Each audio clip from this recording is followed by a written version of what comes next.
Hi guys, today we are back with another interesting topic, that is ICOs.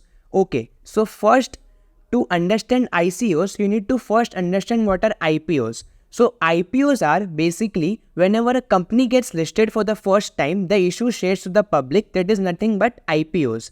So imagine you are doing a business from the last 10 years and now you want to issue more money, or you want to raise more money to have a business expansion. So you go to the IPO route. But in IPOs, there are a lot of formalities and legalities involved because it is regulated by SEBI. Therefore, a lot of investors have trust in that. But in the other way around, in ICOs, the market is not regulated. Whenever a company issues ICOs, it gives out cryptocurrency or tokens in exchange of the money received by the investors. So the basic difference between IPO and ICOs is nothing but in IPOs, company gives out shares, and in ICOs, company gives out tokens or cryptocurrencies.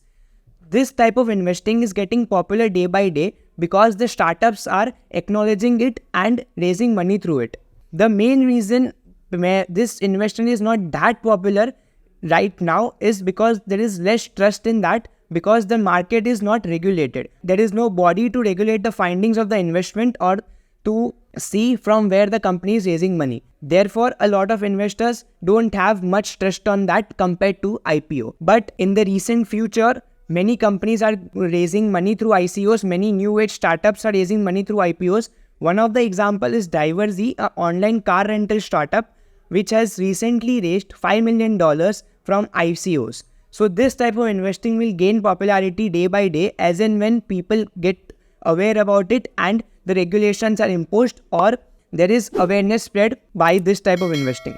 Thank you so much.